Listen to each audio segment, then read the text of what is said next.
So men are physical, women are verbal. And they become emotional too. You ever see how quickly women cry? They cry quickly, easily. So it's that emotion that's in them that's coming out. And they're saying to you, listen to me. You're not listening to me. So my wife said, she's telling me, honey, can you do this for me? And I sit there. She says, did you hear me? I do like this. And if she said it again, I say, hon, when did I go deaf? If you say it one time, you expect me to hear.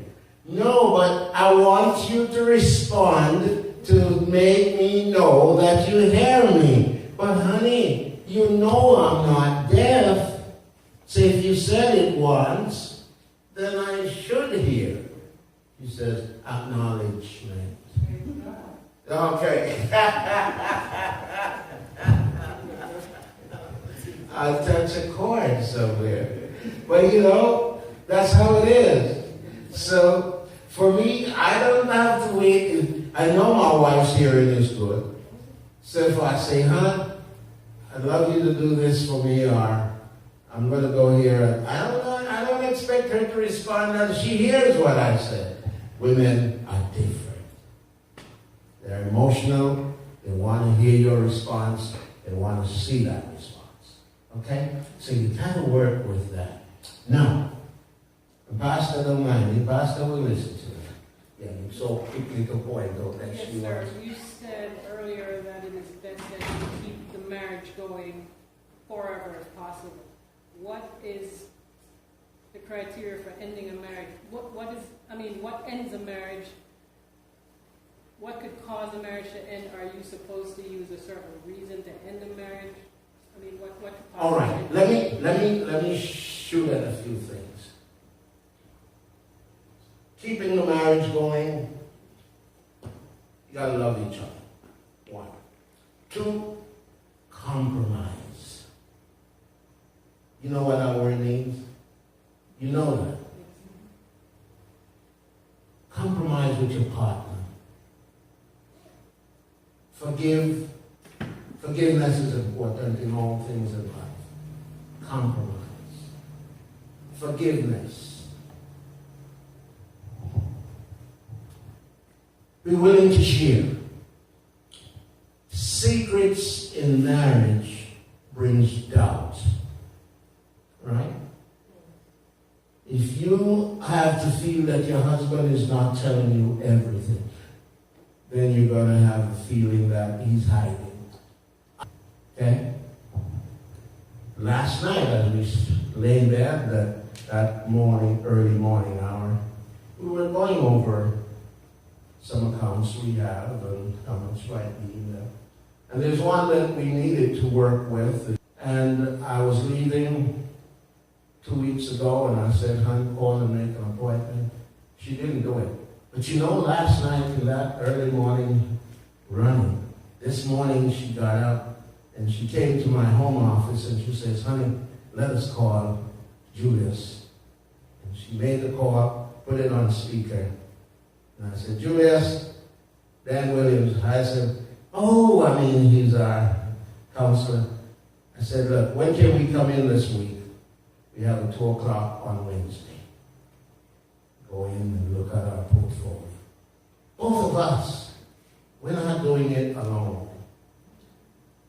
When we travel, we do not travel together most of the times. In terms of flying, we will drive most places, but when we fly, usually I go ahead, and then of course, we made the arrangements for the hotel. I'll get a car and so forth. Either she comes later that day or she comes the following day. But that's the way we travel. So look, folks, one of the things, you got to know your partner. Understand your partner. There are little things that are going to make her happy or make him happy. do it. Surprises. Now, she doesn't like surprises. I sort of like surprises. So I do that often, and she gets flustered. But after a while, she thanks you for it. You know what I mean? So that part of the doing is doing that. Trust. You gotta trust each other. My wife, and I'm telling you this, I've been taught that if you're going to expect people to respond to you and express themselves, then you have to be open.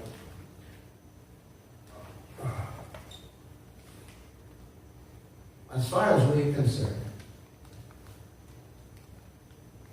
I don't know that there are secrets. Right? I figure there's a little something you don't tell, and she doesn't tell. But when it comes to the basic open things, and try to work together. I was telling Sister Jean that at 2 o'clock this morning, my wife and I were talking. We basically are retired people. So when we start talking at 11 o'clock, sometimes it goes to 2 o'clock and 3 o'clock. And we're in bed, and that's what happens. And we were talking this morning, and I had to say, honey, God's been good to us. Amen. And I said, what I do today, I enjoy. I served the Seventh-day Adventist Church for many years as pastor. Mom and Dad are poor folks, 10 of us children. And Dad worked, Mom didn't. I mean, she worked harder than my father. He went out, did whatever, came home, went away, did something else. Mom spent the money, guided it. To this day, I was home, and Sunday I gave Mom some money. I went over to Dad. I said, I just gave Mommy some money. She said, she ain't gonna spend it anyway. She feed me, she clothe me, she do everything. So it's all right, you give the right person. So he said to me. And that's the way they have lived. And all of us, those of us who are married, myself, Ronnie, Junior, the others, Trevor, his wife died. But we're all staying together. Amen. Because Mom and Dad gave us that, showed us the way. And as I think about them, they've been together for over 72 years. So there's nowhere else to go. And my dad said, I want my wife to die before me. Why, Dad? If she dies before me, he says, I don't know what to do. I can't do it without her. That's what he said. So you see how important that person is in our lives. The banking, the everything, she takes care of it. Spending all the money and the everything is, she does that even to this day. When Sister Jean asked me to come, I basically gladly accepted because I love family counseling. I love family life. I have a practice, marriage and family, and we are certified, as you understand. I am Supreme Court, and I do, my first thing I did when I came here in terms of marriage was premarital counseling. So for those younger people getting married, I have that facility. My office is on the 4th floor at 3800 Inver Boulevard, across from the Inver Hotel. Beautiful setting where it is. You look out on the golf course, you look straight over at Inver stuff, and the water, guys ski up and down the street. Beautiful setting. I thank God for that. Sometimes when I get a little tired of sitting over the office and 5980, I just go upstairs and just lean back and watch the water meander. Yeah. It's just a beautiful scene. So I thank God for all of this. Now, I don't know what to talk about tonight because Sister Jean told me that last night you were having a session. She didn't tell me what the topic last night was going to be. I asked her what should I speak on. She says, just speak, Pastor. I want to ask you, what would you like to hear me talk about? I think there are a number of things that I can talk about, but I'd like to know what you desire to hear. So throw out, what would you like to hear? I have domestic violence. I have stuff on domestic violence. I have stuff on. All right. I have stuff on. Never believe that sexual abuse in marriage, which is going to be a long work if you need to get involved with that. You could do that at another second session. So there are a lot of stuff that I could talk about. So tell me what you'd like to hear. Tell me what's on your mind. Let me see what we can do with that. Sex. Sex and marriage. Well, let's do something else before we get to that. Because you know, I was taught in college, in university, Jamaicans don't talk about sex. So when I was in school and studying, I begged the college to do something on family life, and it wasn't much. So when I graduated after 10 years of pastoring, I decided I wanted to go into counseling. And I left Jamaica, 3 children and a wife, and came to the United States to university. And believe me, as you realize, I went into counseling. Because I felt that as a pastor, you're not near complete until you are able to counsel people. It's okay for us to say the Lord says, and the Bible says, and this one says, but it's when you have something else to put with it, and the professional part of it, and the statistics to tell you why certain things happen and how you should look for certain things, then you understand that you're more fulfilled and you're more able to present. So,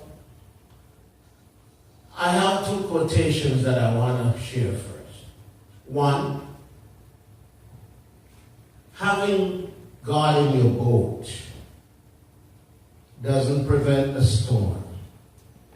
It just guarantees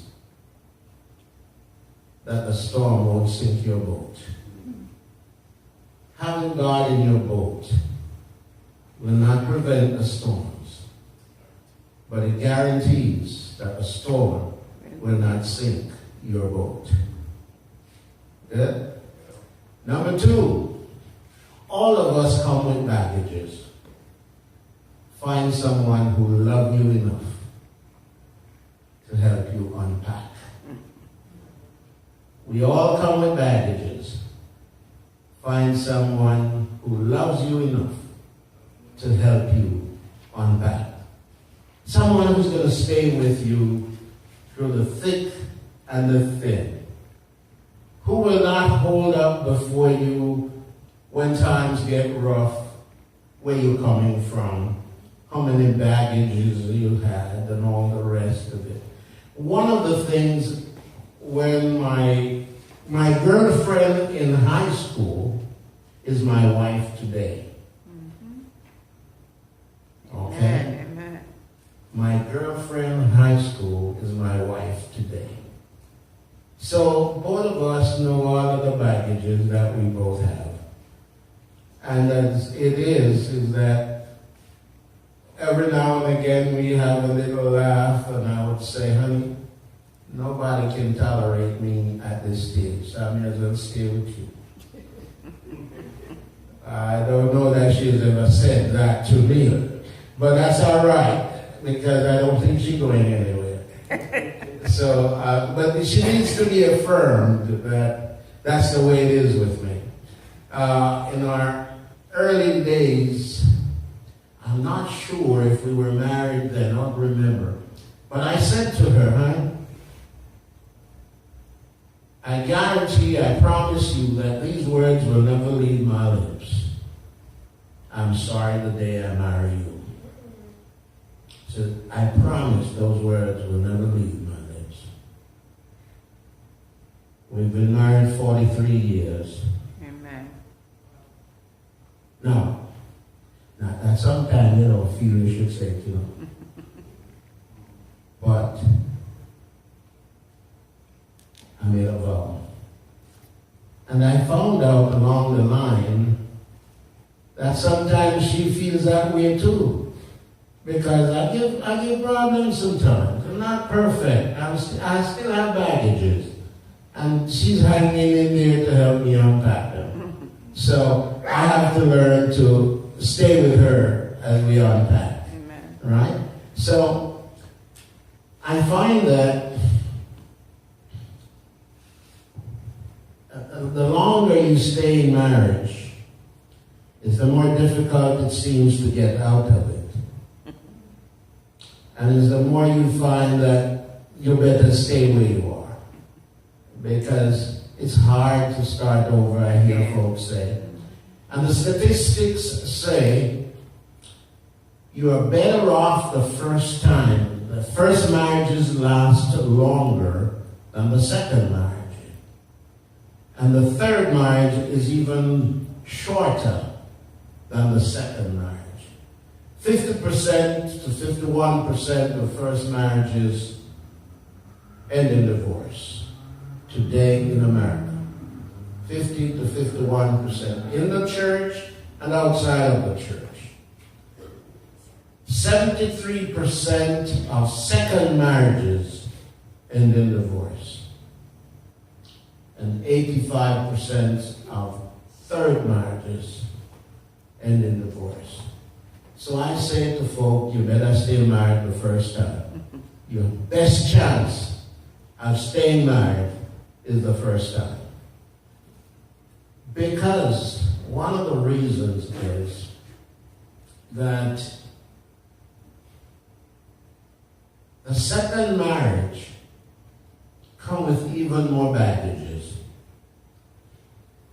You imagine a man or a woman, let's say a man been married for 20, 25 years, and the divorce comes along, or even a wife dies. And after living a while alone, he decides to remarry.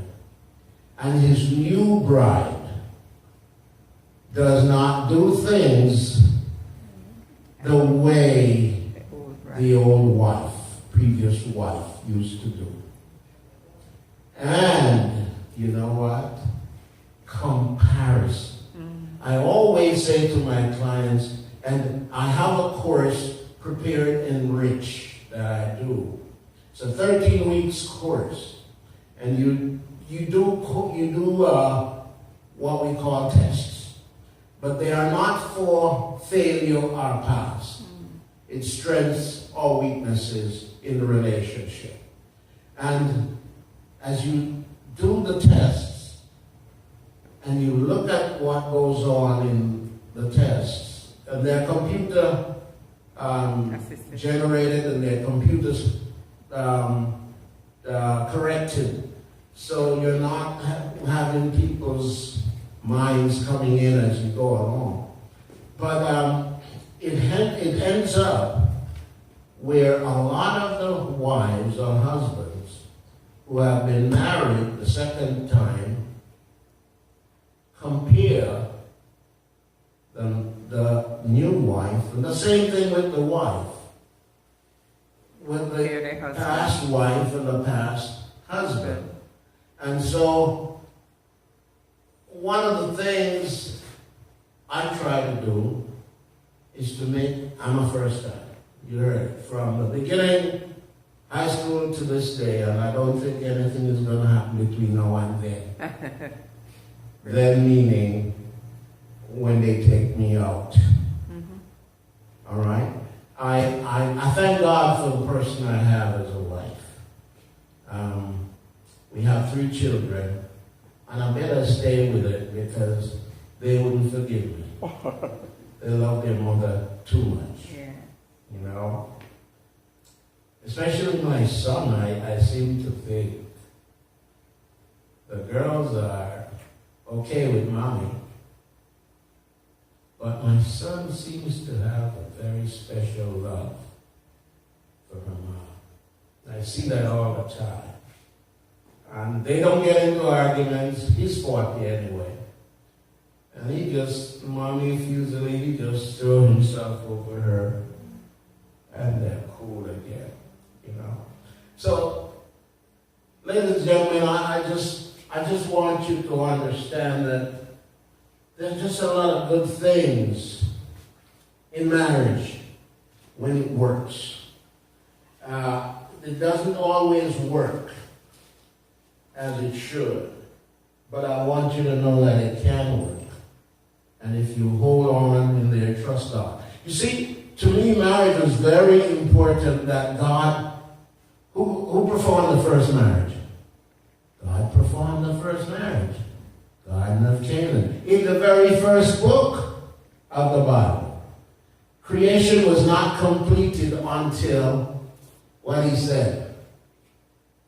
Let us make man in our own image after our likeness.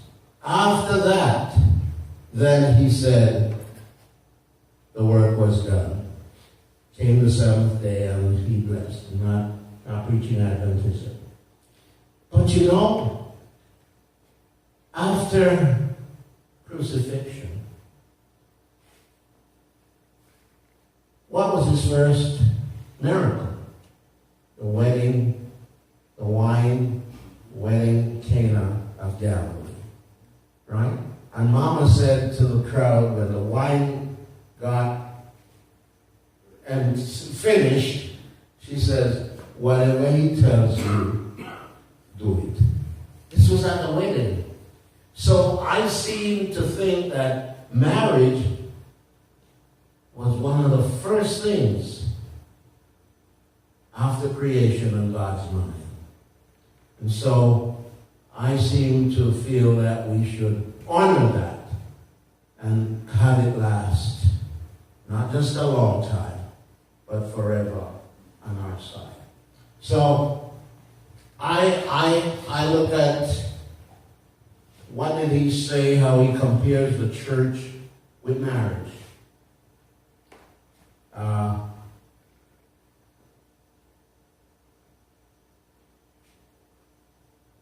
1 Corinthians 13. He says, love your wives, man, as God loves. Folk, you got to talk with me now. Talk to me. As God loves the church and gave himself for it. See how important marriage is. He compares marriage to his love for the church. His sacrificial giving of himself for the church. So he's saying to us as men, take care of our women. Take care of the wives. You know, I get into trouble when I do marriage seminars because the men, I was pastoring this church and I did a seminar, and after the seminar was over, my head elder came to me and said, when are you going to talk to the women? I said, when you start doing what you need to do. I won't have to talk to you anymore. So do what you need to do, and then I will be able to talk to the women. You know? So that's what happens. Because very often, the men cause a lot of issues around. Me included. Now, I learned because of a stable mom and dad situation. My father was no angel, I can tell you that. In terms of I saw him beat up on mommy. But in 1984, I was leaving Jamaica for Andrews University after 10 years of pastoring in Jamaica. My brother, baby brother, was leaving Jamaica to go to Grenada. In the peacekeeping, you remember Maurice Bishop and the Americans and all that stuff that went on. He was a soldier in the Jamaica regiment, and he was going out to be one of the peacekeepers in Grenada. And I was home to say goodbye to my mom and dad as I flew out. And I said to my father as we sat on the veranda, I said, Dad, let me tell you something. He was drinking and gambling and smoking and everything. And I said, Dad, let me tell you this. Your first child is going away to represent his church, which is a worldwide church. They say Adventism is like Shell Oil. Everywhere you go, you find an Adventist church. Everywhere you go, you find Shell. I said, your son is going away to represent his church. Your first child. Your baby child is going away to represent the country. And you here playing a fool of yourself. Drinking and gambling and cussing and carrying on. I said, you need to behave like a man. Your sons are men. I said to him, Dad, if I'm in America and here, that you are sick in the hospital because you had a natural cause, and that's the reason you're in the hospital, I'll try whatever it is to find the fear to come home to be with you. But if I hear that you were drinking, or you were gambling, and you got into a fight, or whatever, and you're in the hospital, I said, you're dead and you never see my face. Warning. Well, graduated university, went around the world, came back, and I worked in counseling in New York for 8.5 years. And I got a call to Florida to be a pastor of the Fort Lauderdale Seventh-day Adventist Church at 9th Avenue, 9th and David.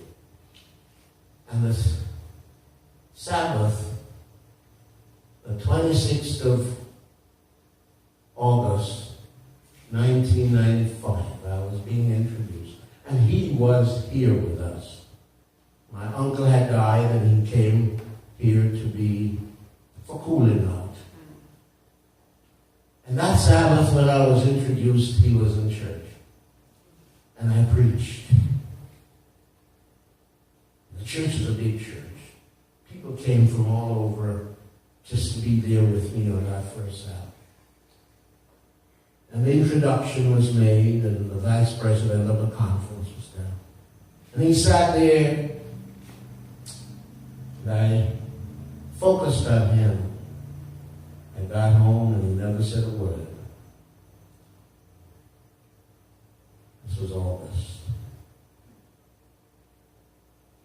In October, I was in the office for Lauderdale and the Sabbath. And I got the call that my father was baptized. Amen.